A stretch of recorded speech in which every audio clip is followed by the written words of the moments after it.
Hello and welcome to the International Pentagon Challenge. My name is Kyanite and together we'll be embarking on a very special Football Manager journey where we'll aim to try and win every major international competition in all 5 continents, forcing our hand to play with hundreds of different types of players and most importantly hopefully create loads of awesome different types of tactics along the way. Once that's complete, only then are we allowed to set our sights on the biggest of all goals, the FIFA World Cup. How many nations will we have to manage until we work our way to the top? How many dodgy names will we have to pronounce along the way? So hit the like button, hit the subscribe button, and hopefully we're going to have a lot of fun along the way.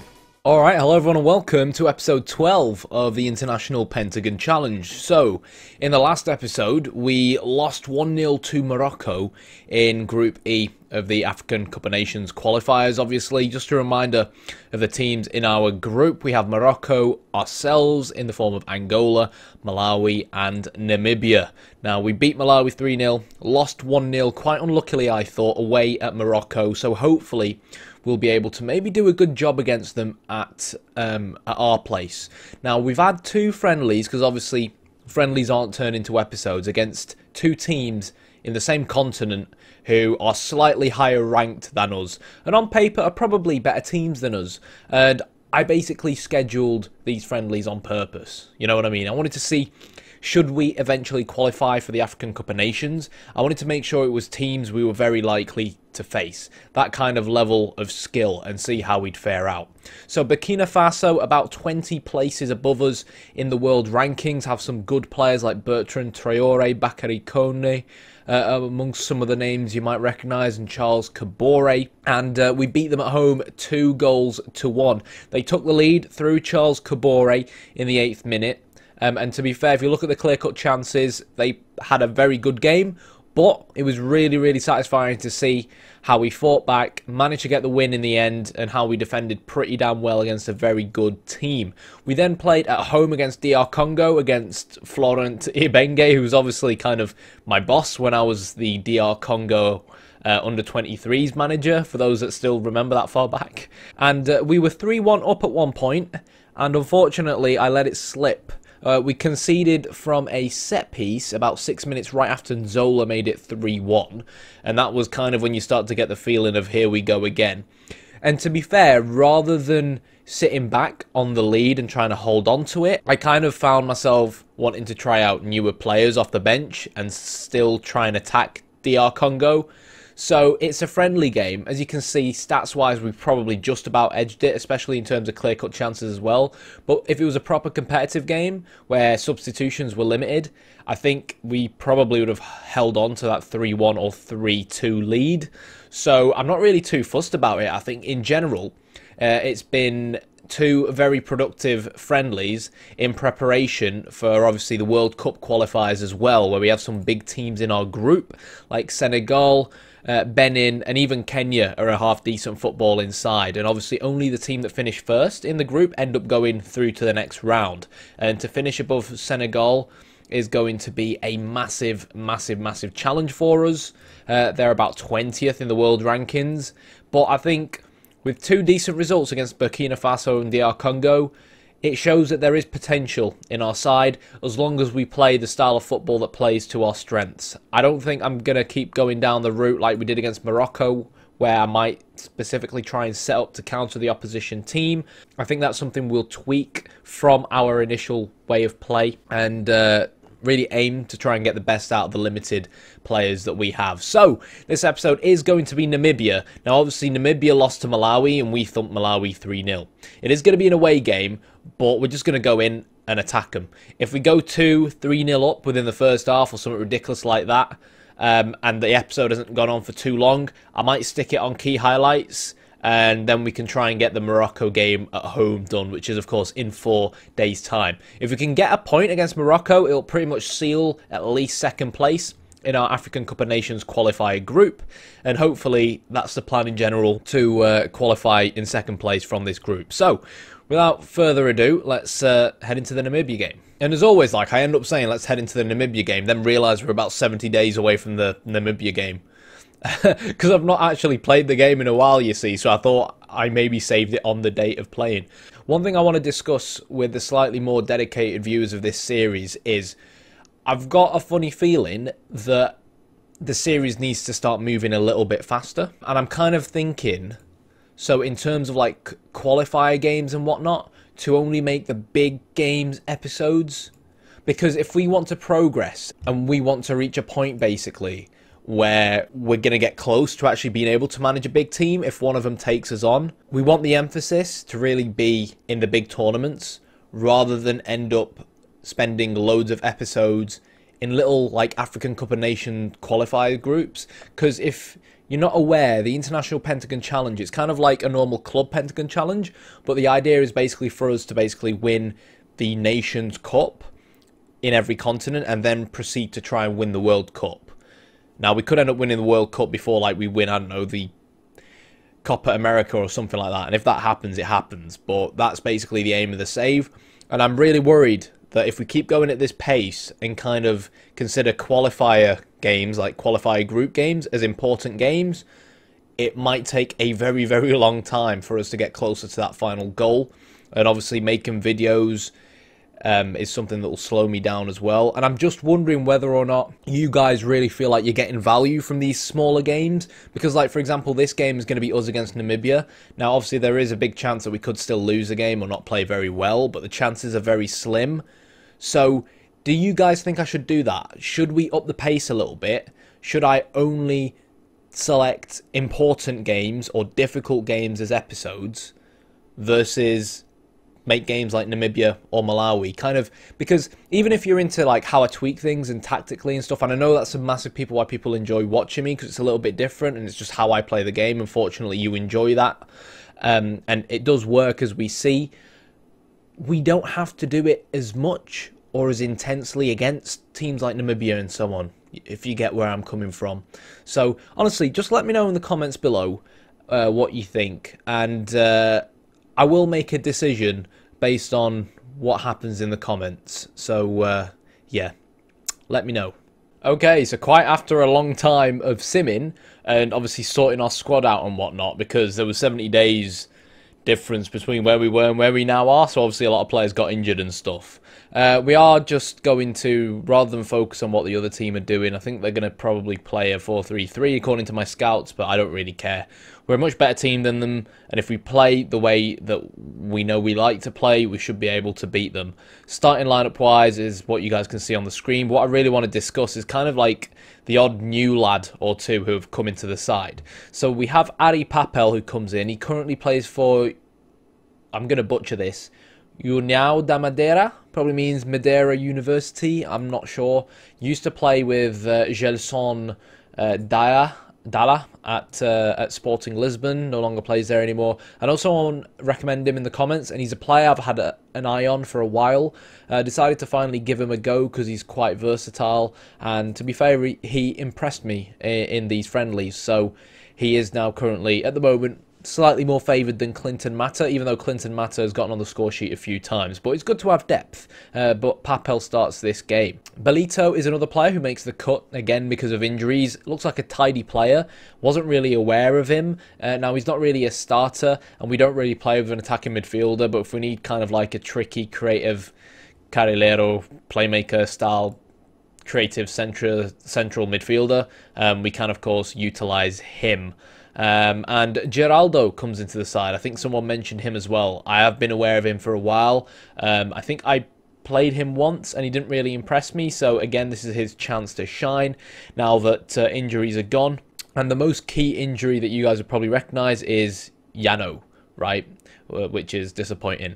Bruno Gaspar, who's kind of a really good player, but never seems to be match fit, is now getting game time for Fiorentina, it seems, which is great because it means he can actually be match fit. We're going with Landu in goal, who isn't match fit, but it shouldn't really make too much of a difference as far as goalkeepers are concerned. As we can see, the Namibia manager kind of enjoys the narrow 4-3-3 or a 4-5-1. I do kind of hope they go with the narrow 4-3-3, even though I think narrow formations are a little bit overpowered this year on Football Manager. I think a lot of our attacks are utilising width and utilising the wide men and getting balls into the box. So he has gone with the narrow 4-3-3. Has he got a bandage on his head? No, he doesn't. I wonder if Ryan... Oh, okay. Ryan Nyambe isn't actually playing for them, which is interesting. Okay, so... Right, let's modify things tactically just before we go in, now that we know they're playing a narrow 4-3-3. So one thing I'm going to do is actually ensure we play with a slightly higher line, simply because I'm not really too fussed about Namibia. We'll play with a higher tempo as well, and we'll play with a balanced width, and I'll just tell the boys to clear the ball to the flanks and look to exploit both flanks. And that should be it, really, in terms of tweaks we're going to make. We want to try and use the wide areas. We're attacking, so these guys will get involved as well, and hopefully... our quality will just shine in the end, which really is the plan. So there we go then. Players are getting ready. We're on comprehensive, just checking. And here we go then.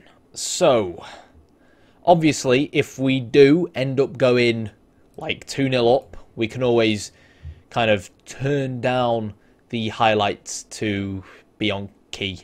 I don't think we're going to have enough time for the Morocco game, but we'll see what happens. Panya to Quagika, who plays that long ball forward. We win the ball in the air. It's always good when my non-kind of physical striker is winning balls in the air, if you get where I'm coming from. And Zola fights for that. He might have a chance to whip the ball in now. It's a good clearance from Kambonde. And as usual, a minute in, we come straight out and win ourselves a corner. We've been disappointing from corners, but again, we don't really have, I feel, the size nor the technical ability to actually be too clinical from them. But one thing we have been good at doing under my management is not only not conceding goals against weak sides like this especially, but scoring them as well. So when Zola shoots and it goes sailing over the crossbar. But so far so good. We do have to be wary of the fact that they are obviously playing with 3 strikers, one of which is a target man. But we're playing some real nice football at the moment. That's a bit poor from Bella. Because they are obviously going to be really deadly on the counter-attack. Because I don't know if you guys noticed that on the left-hand side. We have 2 centre-backs back. And they have 3 strikers. So it's not really ideal, to be honest. But if we can grab a goal or 2, and I've got faith that we'll be able to, then hopefully we'll be able to maybe drop one of our centre-mids to be more of kind of like a half-back style player or defensive midfielder.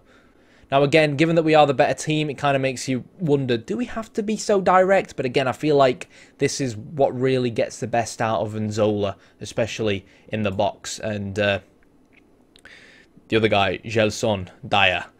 Plus, I feel like if we go more direct in the long run, we'll generate more attacks. There we go. Oh, he's missed. Okay, I thought that was going in. We'll generate more attacks. Because we're basically getting the ball from A to Z a lot faster. That was offside. Why is that even a highlight? Like, what a waste of a highlight. We did see glimpses there, though, of the 3 strikers potentially causing us problems. And Zola should have really put us 1-0 up. And I think if we do grab the first goal, we could see some changes come in. Panya is looking for the run of Da Costa, who whips the ball into the head of Bella. And it's a good save from Vries. Or Vries, or however you pronounce it. And so far, we've been knocking, and no one is opening up just yet from the Angola team. Da Costa in a lot of space, and that volley was closer to the corner flag than it was to the back of the Namibia net. Bella is going to once again find Pana. We can see we're playing some very nice direct attacking stuff, but the crossing game at the moment, guys, does not really seem to be working. You know, most of our attacks are coming through utilising these wide areas. And Zola in... there you go. The centre-backs are really coping well. It has to be said. They really are coping well. And I feel like if by the 25th minute we've not really found the opener, I might tell them to try and work the ball into the box a little bit more. We did that in the... I think, not against Morocco, but whoever we played before that, Malawi. And it really helped in terms of kind of getting them low drilled crosses. Oh, for God's sake. Really? Really?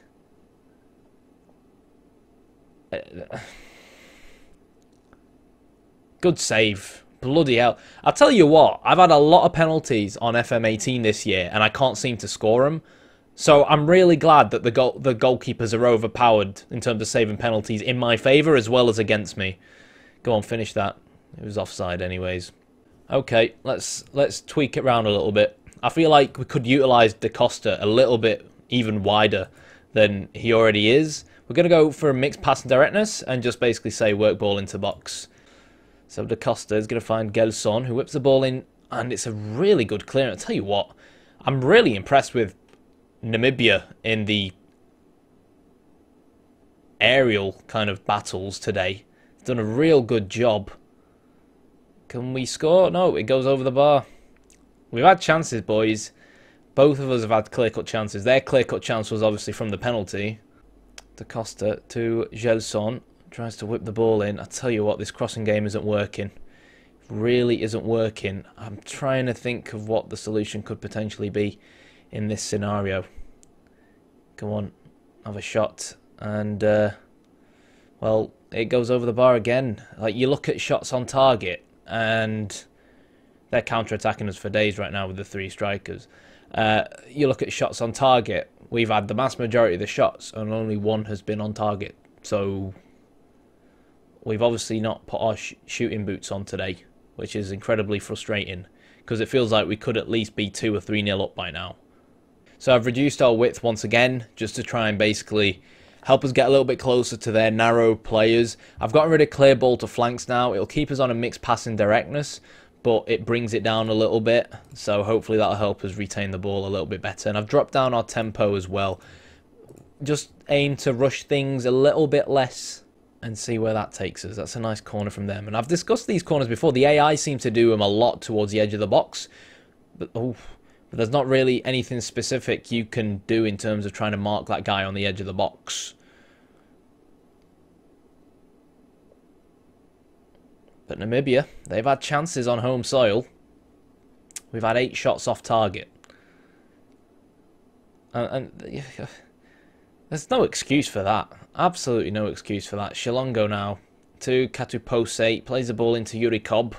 And, well, we're playing with fire at the moment. And we can't cope. They're counter-attacking us really, really well. And as we see there, we try and counter-attack them back, but the centre-back just wins over our striker. I feel like this could be a game where, coming out into the second half, we're going to have to play with a half-back, utilise the wide areas, and play with a high line, so that basically... I'll explain what I mean now. So, I'm far from pleased with what I've seen. Basically, what we need to try and do is try and match their 3 strikers, and I think I can do that by playing a high line, because they're not that fast, and utilise someone as a halfback, and then try and basically utilise these guys in terms of width, and try and basically get our strikers as many opportunities in the box as possible. And rather than play as direct, maybe try and play with the ball a little bit better. So I'm going to see what I can do. Okay, so at the moment the idea is we're going to continue trying to play in an attacking way. We've not made too many changes. We're just going to look to try and play the ball out of the defence, to try and hold on to the ball a little bit better. Even though it might not be a great idea with their 3 strikers pressuring from the front, but we should be okay. We're looking to exploit both flanks, and with both fullbacks now basically set to attack, with a halfback now involved, we should start really utilising the wide areas a lot more. We've got both Piana and Bella who should start making runs into these areas here, as well as a big target man in the box. I've also told the players to... I want to tell them to be more expressive, which I now have done. Okay, so we're going to come out into the second half. 1 less striker, but with Nurio coming on that left wing, he's got relatively decent crossing with 12 crossing. Let's see if we can change this game. So it is, of course, Ari Papel who comes off, who had a good goal-scoring chance.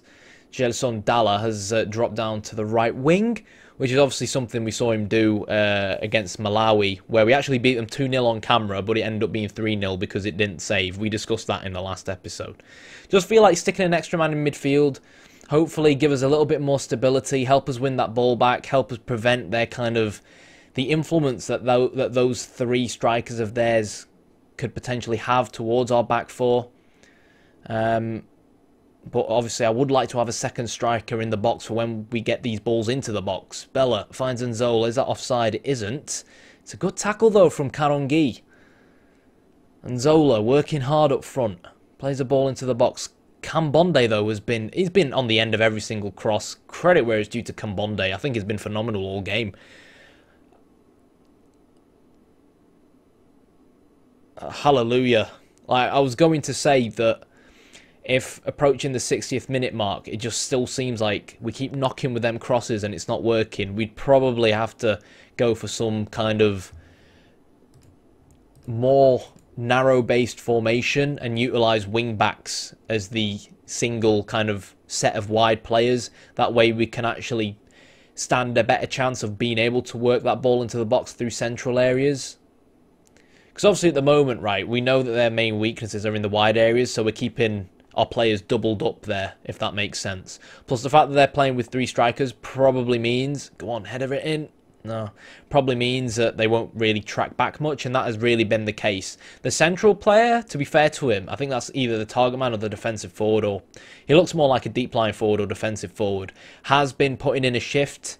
Oh, come on. That's poor. That's poor. Has been putting in a shift in terms of his defensive work, but the other two basically don't really do as much of that. So we're now going to change to a control mentality, look to retain possession, and really look to see if we can start to grab a hold of this game.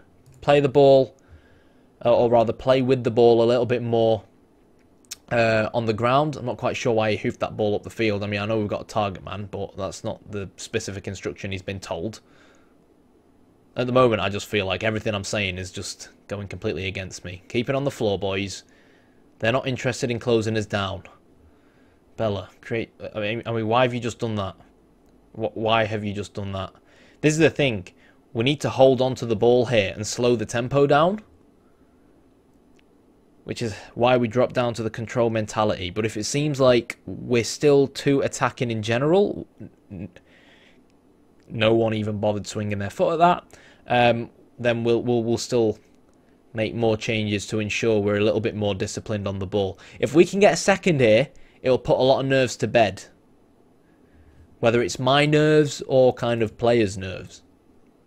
A lot of these highlights beginning with set pieces like this. And, well, Vries finally struggles to deal with the cross into the box. We've looked okay from this outswinging corner onto the head of Nzola, and it clears the crossbar. That's 2 chances now. 3 clear-cut chances. 2 chances where Nzola's had, you know, an opportunity to score with his head. Panya finds Bella, who opts to shoot, and it doesn't go in. But we've looked a lot better since tweaking around a little bit. Has to be said. Most of the highlights now really ours as Namibia begin to tire. Okay, so in terms of changes, we now look to be a little bit more disciplined. We've reduced our closing down, we've reduced our tempo, telling them to dribble a little bit less as well, so we don't see any silly shenanigans like we saw from Bella. Nurio now drops back to left back because, to be fair, whoever the player was prior to him, you can see how much of a good manager I am. He was definitely struggling up against that faster, pacier striker that the other team had. In terms of making other substitutions, for some strange reason, apparently none of our players have really tired, which I don't really understand. I think the game has kind of glitched out here, because it's impossible 66 minutes into this game, everyone's still on about 90% odd. Like, I mean, has the game glitched out there? I think the game may have glitched out. But basically the idea, do not hoof this ball. Okay, the idea is we're slowing our tempo a little bit down now. You know, looking to play the ball on the floor a little bit. Geraldo comes on to look to impress. Do not lose the ball, Bella. Yeah, right, you're coming off, mate. You are coming off. That's the second time he does that now. And if they score from this, on your head.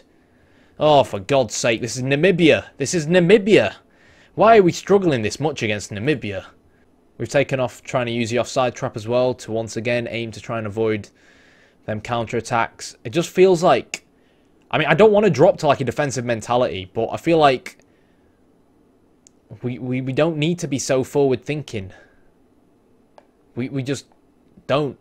I mean, it's great there that he found space in the wide area, but he's not really a crosser of the ball. Come on, let's make it 2. What the hell happened there? What? Did you guys see how that ball just bounced around? Hashtag physics. Yeah, that Euricop guy is really annoying now as well. Like, he's basically the guy causing all of their problems. This guy, Sydney Euricop. 175 centimetres. He looks a lot bigger than that, I'll tell you that. We're just basically going to tackle him hard and look to show him onto his weaker foot. It's that simple, really. I think he's right-footed because he keeps making runs down this area. We've obviously brought Nurio on at left-back. Well, he was kind of on at left wing.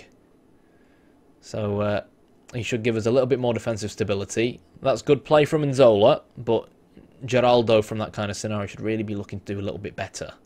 Play it out the back. That's nice. We've got a ball-playing defender for a reason. And that's why we've got a ball-playing defender. Finds Geraldo, who whips the ball in, looking for Nzola, who heads the ball. And that was a real nice play from Geraldo. Not been a big fan of playing him on that left-hand side because he's right-footed. But that was a nice ball in from him. I'd rather have Nzola in the box, but if it gets us a goal, I don't really mind too much. I think this is just one of them kind of... To have 21 shots and only 5 on target, you don't need me to tell you that that's really been part of the major downfall with regards to this game. Not a big fan of giving away these set pieces either, because they have looked good in the air all game. And you can see immediately, like, comparing the size of him to some of our players, and even this guy at the front post, our players look absolutely tiny. We just about managed to keep the ball out here. Stefanos, the fullback going forward. It's a ball to... Oh, shit. I mean, we've seen some strange goalkeeper antics today. Antics between the for God's sake, between the goalkeeper and the back four. But that was something else. That was something else. Work the ball into the box. Bloody slow yourselves down. Slow yourselves down. Waste time. Just calm it down, boys. Calm it down. We look like we've never played football based off our performance. We're incredibly negative right now. They're throwing absolutely everyone and everything forward. A point would mean so much to them. Landu now just has to waste time. Waste time. Calm. I mean, that's the second time Karongi makes a mistake as well. It's just a shame that every time he seems to make a mistake and misses the ball in the air, it's not really made much of a difference. Stefanos now. He's going to whip the ball in, and it's just over the bar. It's been a poor performance all round, and, well, we've just passed the ball back to them. Can you win that ball back, please? Can you just hoof it forward or get rid of it, please? Thank you. Nice. And with 20 seconds to go, they suddenly remember how to pass a football. Take him on. Now you take him on. Okay, there we go. So we get the win. And obviously I'm going to let the players know what I think and how I feel. But I am a little bit disappointed in terms of the performance. Now, it looks like Morocco won again. And Morocco beat Malawi 2-1. So that's the thing, you see. If we look at Morocco's results, they beat Namibia away. Only 1-0 as well. In terms of match stats, they completely hammered them, to be fair. But, again, only 1-0. They only beat us 1-0. And then the team that we beat 2-0, well, it took an own goal for them to manage to win it as well. So Morocco haven't exactly been at their best either, who we have in the next game. It's really, really, really important that we put behind them kind of this poor performance against Namibia. We are going to be at home against Morocco, and most of our real good performances so far under my management have really been at home, bar the away win against Mauritius, I guess. Even there in our first friendly in charge, we only won 1-0 against Burundi. So, yeah, it is tough away from home. Can we beat Morocco? You're going to have to wait until the next episode to find out. If you enjoyed the video, hit the like button, hit the subscribe button. Thanks for watching.